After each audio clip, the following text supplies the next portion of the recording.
नमस्कार मेरे प्यारे विद्यार्थी, मैं संदीप कुमार हिंदुस्तान इंग्लिश पॉइंट में आप सभी बच्चों का आज एक बार फिर से हार्दिक स्वागत करता हूं, हार्दिक अभिनंदन करता हूं। आज के इस वीडियो क्लास में हम लोग पढ़ने जा रहे हैं preposition part 15। Preposition part 15। Preposition number है 27। Use of against, use of against. ध्यान से पहले सुनिएगा बाबू, है ना। पहले सुनिए, समझिए, जब लिखने के लिए बोला जाए तब लिखिए। जिस प्रीपोजिशन को हम लोग आज पढ़ने जा रहे हैं उसका नाम है use of against, use of against. आप सभी बच्चों को मालूम होगा अगेंस्ट का मतलब के विरुद्ध, अगेंस्ट का मतलब के विरुद्ध, किसी के विरुद्ध जाना अगेंस्ट कहलाता है ना। तो देखिए, सबसे पहला स्टार आपका लिखा हुआ है अगेंस्ट। अगेंस्ट का अर्थ होता है के विरुद्ध। आज के इस क्लास में जितना बोल रहा हूँ ध्यान से सुनकर समझने का प्रयास कीजिए। अगेंस्ट, अगेंस्ट का मतलब के विरुद्ध। एग्जाम्पल है भाई साहब, वन शुड नॉट गो, किसी को नहीं जाना चाहिए। वन शुड नॉट गो, किसी को नहीं जाना चाहिए। अगेंस्ट द रूल, नियम के विरुद्ध।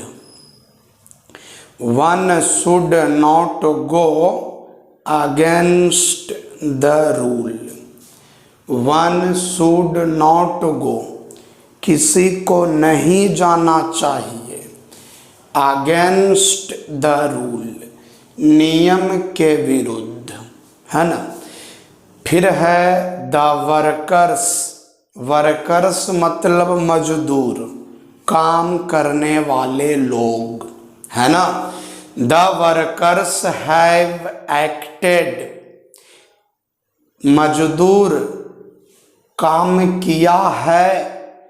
एक्ट मतलब काम करना। Against the order of the director, director के आदेश के विरुद्ध। डायरेक्टर के मतलब निर्देशक, तो डायरेक्टर के आदेश के विरुद्ध काम किया है। तो आप सभी बच्चे जान गए अगेंस्ट का मतलब के विरुद्ध। अगेंस्ट का मतलब के विरुद्ध। One should not go against the rule, किसी को नियम के विरुद्ध नहीं जाना चाहिए। The workers have acted against the order of the director। Workers को डायरेक्टर के ऑर्डर के विरुद्ध। वर्कर्स मतलब मजदूर डायरेक्टर के आदेश के विरुद्ध काम किया है। अब दूसरा स्टार है अगेंस्ट का प्रयोग के विपरीत, अपोजिट के अर्थ में होता है। Against, AGAINST T. अगेंस्ट का प्रयोग के विपरीत के अर्थ में होता है। Selling against the current. Selling का मतलब होता नाव चलाना, नाव खेना, नाव चलाना। अगेंस्ट द करेंट, करेंट मतलब हो गया प्रवाह, है ना, जल प्रवाह, यहाँ पर जल प्रवाह। Selling against the current is difficult. जल प्रवाह के विपरीत नाव चलाना क्या है? कठिन है। डिफिकल्ट मतलब कठिन। या देखिए यहाँ पर जल प्रवाह के विपरीत नाव चलाना कठिन है। It is difficult to paddle. Cycle चलाना कठिन है। It is difficult to paddle the cycle. Cycle चलाना कठिन है। अगेंस्ट द विंड, हवा के विरुद्ध। हवा के विरुद्ध साइकिल चलाना क्या है? कठिन है। और तीसरा स्टार है भाई साहब, अगेंस्ट का प्रयोग से सटकर के अर्थ में होता है। से सटकर, किसी भी चीज से सटकर, जैसे यहाँ पर लिखल है ना, लीनिंग अगेंस्ट द वॉल, मतलब दीवार से सटकर। तो देखिए पहला एग्जाम्पल है, there is a ladder, LADDER। Ladder का मतलब होता है सीढ़ी। तो there is a ladder against the wall, दीवार से सटकर एक सीढ़ी है। There is a ladder against the wall, दीवार से सटकर एक सीढ़ी है। पहले भी आपको बताए होंगे कि अगर किसी अंग्रेजी वाक्य का सब्जेक्ट देयर हो तो there is a meaningless word. There is a meaningless word मतलब देयर का अपना कोई अर्थ नहीं होता है। She is leaning against the wall, वह दीवार से सट कर खड़ी है। She is leaning against the wall। leaning against का मतलब हो गया से सटकर खड़ा होना, और leaning against the wall लिख दिए तो दीवार से सटकर खड़ा होना। ठीक है, तो सबसे पहला स्टार आपने पढ़ा अगेंस्ट का मतलब के विरुद्ध। आगे दूसरा पढ़ा अगेंस्ट का मतलब के विपरीत। फिर पढ़ा अगेंस्ट का मतलब से सटकर। अगेंस्ट के विरुद्ध के विपरीत से सटकर। स्क्रीनशॉट ले लो बच्चा।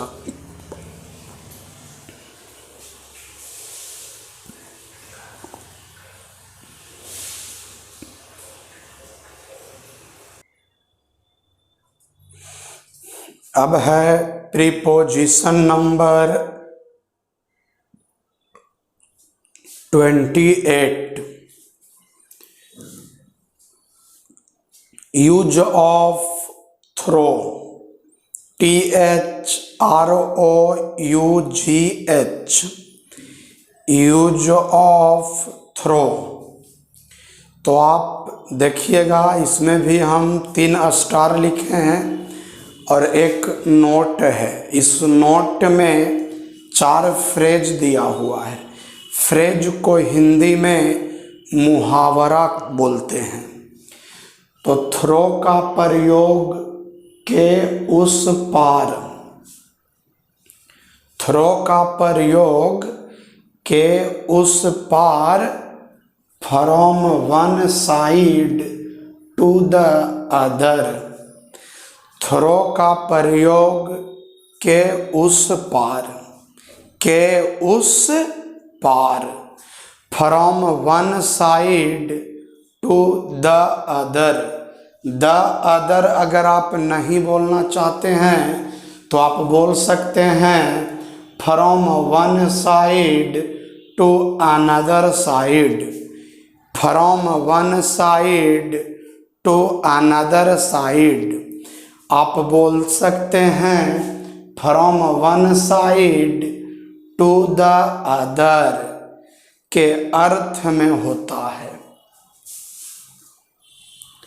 थ्रो का प्रयोग के उस पार, थ्रो का प्रयोग के उस पार के अर्थ में होता है। अब देखिएगा एग्जाम्पल, द संत वेंट, साधु गए, द संत वेंट, साधु गए। तो भाई कहाँ गए? थ्रो द फॉरेस्ट, जंगल के उस पार, थ्रो द फॉरेस्ट, जंगल के उस पार।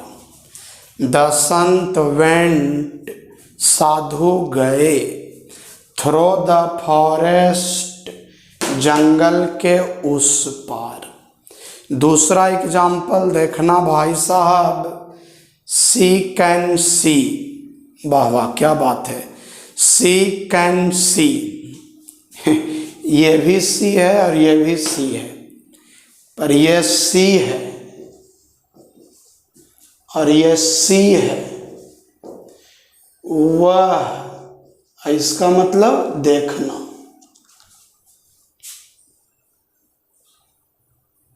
सी कैन सी, वह देख सकती है। थ्रो द ग्लास, गलास के उस पार, गलास के एक छोर से दूसरे छोर तक, गलास के उस पार देख सकती है। अब आइए दूसरे स्टार में, है ना। थ्रो का प्रयोग के माध्यम से, बाई मीन्स ऑफ, थ्रो का प्रयोग के माध्यम से, बाई मीन्स ऑफ के अर्थ में होता है। थ्रो का प्रयोग के माध्यम से, बाई मीन्स ऑफ के अर्थ में होता है। एग्जाम्पल देखिएगा, ही न्यू इट, वह इसे जाना। V2 है, know knew known, he knew it, वह इसे जाना। थ्रो ए न्यूज पेपर, एक समाचार पत्र के माध्यम से, ही न्यू इट, वह इसे जाना। थ्रो ए न्यूज पेपर, एक समाचार पत्र के माध्यम से। ठीक, तीसरा स्टार देखिए, थ्रो का प्रयोग शुरू से अंत तक, from beginning to the end. Through का प्रयोग शुरू से अंत तक, from beginning to the end के अर्थ में होता है। थ्रो का प्रयोग शुरू से अंत तक, from beginning to the end के अर्थ में होता है। मैनी पीपुल वेयर स्टैंडिंग, कई लोग खड़े थे। थ्रो द मीटिंग, मीटिंग में शुरू से लेकर अंत तक, थ्रो द मीटिंग, पूरे मीटिंग में, थ्रो द मीटिंग, पूरे मीटिंग में। या बोल सकते हैं कि मीटिंग में शुरू से लेकर अंत तक, मीटिंग जब शुरू हुआ तब से वो खड़े थे और तब तक वो खड़े रहे जब तक कि मीटिंग समाप्त ना हो गया। तो थ्रो द मीटिंग है ना, थ्रो जो है ना, जो बोले अभी शुरू से लेकर अंत तक, वो होल को इंडिकेट करता है। WHOLE, होल मतलब संपूर्ण, टोटल, है ना। पीपुल गॉट बोर्ड, लोग उब गए, and could not sit through the night, और रात में शुरू से लेकर अंत तक नहीं बैठ सके। पीपुल गॉट बोर्ड, लोग उब गए और रात में पूरे रात नहीं बैठ सके। अब है नोट, 4 फ्रेज है। Get through, go through, all through the year, through life. Get through, परीक्षा में उत्तीर्ण होना। गो थ्रो, अनुभव करना। ऑल थ्रो द ईयर, सालों भर। थ्रो लाइफ, जीवन भर। चलिए, आपका थ्रो समाप्त हो गया। अब आप स्क्रीनशॉट ले लो।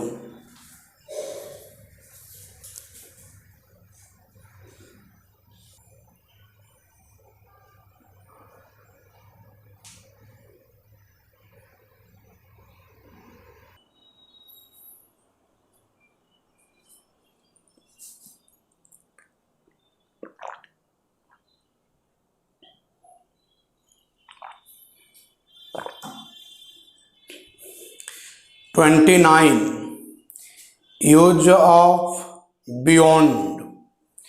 बियॉन्ड का अर्थ है परे, ऊपर। परे बोलो या ऊपर बोलो, मतलब जहां हम सोच भी नहीं सकते हैं, सोचने की शक्ति वहां तक हमारी नहीं है, वो बियॉन्ड है, वो परे है ना। The talent of my brother, मेरे भाई की प्रतिभा। टैलेंट का मतलब होता है प्रतिभा। The talent of my brother is beyond description, वर्णन से परे है, कल्पना से परे है। कल्पना करेंगे फिर भी उसके टैलेंट तक हम लोग पहुंच नहीं सकते हैं। मतलब जितना कल्पना किया जाए उतना ही कम है, जितनी बड़ाई की जाए उतनी कम है। ठीक है। The talent of my brother is beyond description. The talent of my brother is beyond description. मेरे भाई की प्रतिभा कल्पना से परे है, वर्णन से परे है। अब आगे बढ़ते हैं। डिस्क्रिप्शन का मतलब आप वर्णन समझिएगा, डिस्क्रिप्शन। और एंटीसिपेशन मतलब पूर्वानुमान। अगर कॉपी है तो ऊपर में लिख सकते हैं। बियॉन्ड डिस्क्रिप्शन, वर्णन से परे। बियॉन्ड डिस्क्रिप्शन, वर्णन से परे। और एंटीसिपेशन, एंटीसिपेशन मतलब पूर्वानुमान। एंटीसिपेशन मतलब पूर्वानुमान। The honesty of doctor Manmohan Singh, the honesty of doctor Manmohan Singh is beyond your anticipation. Doctor Manmohan Singh की ईमानदारी, डॉक्टर मनमोहन सिंह की ईमानदारी तुम्हारे पूर्वानुमान से परे है, तुम्हारे पूर्वानुमान से परे है।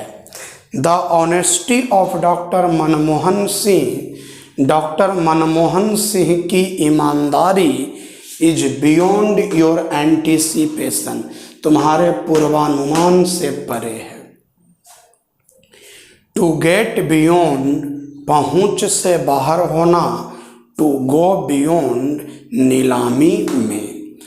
टू गेट बियॉन्ड पहुंच से बाहर होना, टू गो बियॉन्ड नीलामी में। चलिए स्क्रीनशॉट ले लीजिए।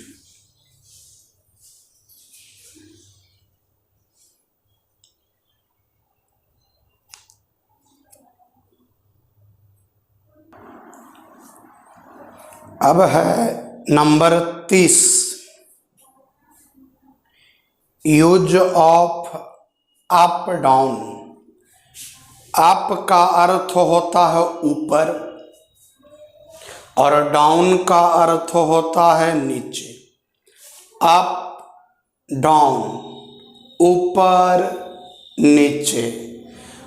अप का अर्थ होता है ऊपर, डाउन का अर्थ होता है नीचे।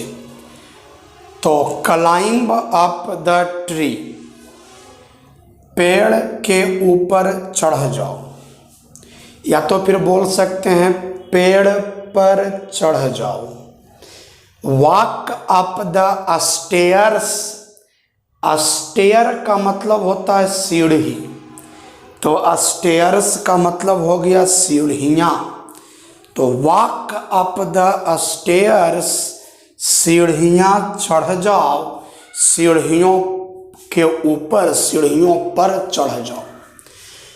The prices are going up, कीमत, प्राइस का मतलब कीमत, प्राइसेस का मतलब कीमतें। गोइंग अप बढ़ रही, आर है, कीमतें बढ़ रही है। Stop writing the time is up, लिखना बंद करो, समय चरम सीमा पर है। और डाउन का अर्थ होता है नीचे, गिरावट, कम। सिट डाउन प्लीज, कृपया बैठ जाइए, तो बैठ जाइए मतलब नीचे बैठ जाइए। The prices are coming down, कीमतें घट रही है, गिर रही है, गिरावट हो रही है कीमतों में। चलो बच्चा स्क्रीनशॉट ले लो।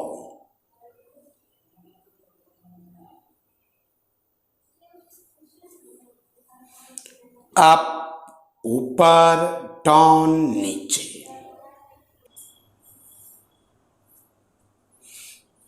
अप और डाउन से रिलेटेड अब कुछ फ्रेज है बाबू, इस फ्रेज को ध्यान में रखिएगा। अप एंड डाउन, इधर उधर। अप्स एंड डाउन्स, भाग्य का उत्थान पतन। उत्थान मतलब उठना, पतन मतलब गिरना। ऑन द अप, ईमानदार या सच्चा। अप विथ, उठाना। बेंट डाउन, झुका हुआ। डाउन टू द ग्राउंड, पूर्ण रूप से। Down to the present day, आज तक। टू गेट डाउन, उतरना। टू हिस डाउन, चुप रहना। याद करना, हो सकता आप लोग को लगता होगा कितना याद करें, कितना पढ़ें, कैसे सब कुछ होगा। तो कई बार क्लास में भी हम बोले होंगे, आज वीडियो क्लास में भी हम आपको बता देते हैं, बोल देते हैं, याद दिला देते हैं। रटना कुछ नहीं है, पढ़ना है, क्योंकि पढ़ना लिखना ही हम लोग सुने हैं, याद करना नहीं सुने हैं। वो तो पढ़ते पढ़ते, लिखते लिखते वो चीज़ याद हो जाता है। तो याद करना हमारे साथ नहीं है, हमारे जीवन में याद करना नहीं है, हमारे जीवन में है पढ़ना और लिखना। और याद करना जो है वो अपने आप हो जाता है, याद किया नहीं जाता, याद हो जाता है।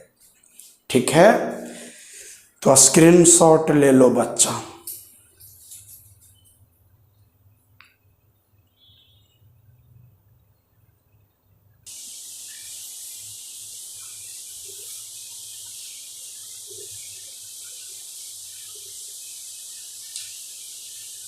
नंबर अब हम लोग पढ़ेंगे 31। Use of in front of. In front of का अर्थ होता है के सामने। जानते हैं आप लोग इन फ्रंट ऑफ के सामने। इसका प्रयोग हमेशा वस्तु के लिए होता है। इसका प्रयोग हमेशा वस्तु के लिए होता है। एग्जाम्पल है बाबू, देयर इज ए वेल, एक कुआं है। देयर इज ए वेल, एक कुआं है। In front of my house, मेरे घर के सामने एक कुआं है। There was a beautiful garden, एक सुंदर बगीचा था। In front of my school, मेरे स्कूल के सामने। In front of my school, मेरे स्कूल के सामने एक सुंदर बगीचा था। यदि क्यू, क्यू मतलब हो गया कतार। कतार बोले तो पंक्ति की चर्चा हो तो के सामने के अर्थ में इन फ्रंट ऑफ भी सही है और बिफोर भी सही है। जैसे यहाँ पर लिखा गया है इन फ्रंट ऑफ का प्रयोग हमेशा वस्तु के लिए होता है, लेकिन इन फ्रंट ऑफ का प्रयोग व्यक्ति के लिए भी होता है। पर कब? उसके लिए कंडीशन है। कंडीशन ये है कि वो क्यू में होना चाहिए। वो व्यक्ति किसी पंक्ति में खड़ा है, किसी कतार में खड़ा है, किसी लाइन में खड़ा है, तो वहाँ पर उस व्यक्ति के लिए इन फ्रंट ऑफ का प्रयोग होता है। और वहाँ पर बिफोर का भी प्रयोग सही माना जाता है। जैसे आई वॉज स्टैंडिंग, मैं खड़ा था। इन फ्रंट ऑफ हिम, उसके सामने। इन द क्यू, पंक्ति में, कतार में। या तो बोल सकते हैं इन फ्रंट ऑफ के जगह पर before him in the Q. पंक्ति में कोई है, कतार में कोई है ना, तो वहाँ पर के सामने के अर्थ में इन फ्रंट ऑफ का प्रयोग होता है। जॉन वाज बिहाइंड, तो जॉन पीछे था। किसके पीछे था? मैरी के पीछे। John was behind Mary but in front of Tom, लेकिन टॉम के सामने था। जॉन जो था ना वो मैरी के पीछे, लेकिन टॉम के सामने। मैरी के पीछे जॉन, जॉन लेकिन टॉम के सामने। ठीक है, तो John was behind Mary but in front of Tom, या बट बिफोर टॉम। यहाँ इन फ्रंट ऑफ के जगह पर बिफोर लिख सकते हैं। Before him in the queue. In front of के जगह पर बिफोर लिख सकते हैं, before Tom. John was behind Mary, John John John John was behind Mary, John Mary के पीछे था। मैरी मतलब ऐसे मैरी मेरे आगे है, मैरी, जॉन पीछे था। But in front of Tom, लेकिन टॉम के सामने था। मतलब टॉम मेरे पीछे है तो मैं उसके सामने। मतलब आगे में हो गई कौन? आगे में हो गया जॉन और पीछे में हो गया Tom. John, John was behind Mary but in front of Tom. समझिए, समझाते हैं। बीच में है जॉन और मैरी जो है, John was behind Mary, John जो है मैरी के पीछे था।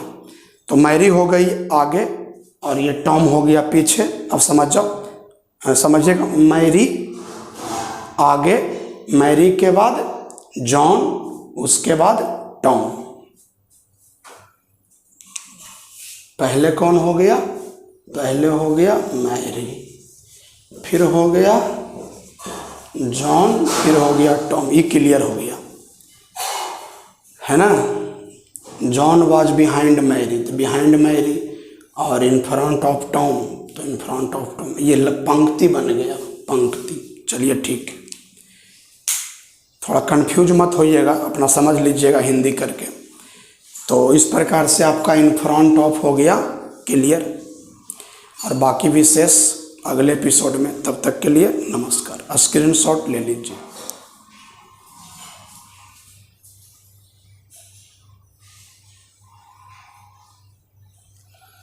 John was behind Mary but in front of Tom, इसका हिंदी अपने समझ जाइएगा बढ़िया से कि जॉन जो है वो मैरी के पीछे और टॉम के सामने।